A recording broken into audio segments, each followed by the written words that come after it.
আজ থেকে চালু হচ্ছে সব সরকারি বেসরকারি অফিস ও আদালত। এদিকে রাতে ঢাকা ও চট্টগ্রামে পরীক্ষামূলকভাবে সীমিত আকারে ব্রডব্যান্ড ইন্টারনেট সেবা চালু করা হয়েছে।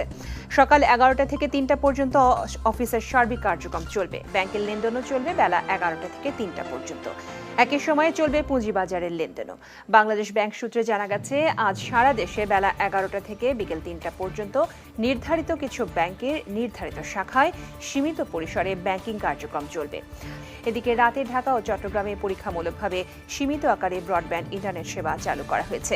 এর আগে মঙ্গলবার বিকেলে ডাক, টেলিযোগাযোগ ও তথ্য প্রযুক্তি প্রতিমন্ত্রী জুনায়েদ আহমেদ পলক বিটিআরসি ভবনে ব্রিফিংয়ে পরীক্ষামূলক ব্রডব্যান্ড চালুর কথা জানান। বলেন, ইন্টারনেট সেবা পেতে অগ্রাধিকার দেয়া হবে ব্যাংকিং, পোশাক রপ্তানি, তথ্য প্রযুক্তি, কূটনৈতিক অঞ্চল, গণমাধ্যম, বন্দরসমূহ সহ জনগুরুত্বপূর্ণ বিভিন্ন অঞ্চল। তবে সামাজিক যোগাযোগ মাধ্যম চালুর বিষয়ে সিদ্ধান্ত পরবর্তীতে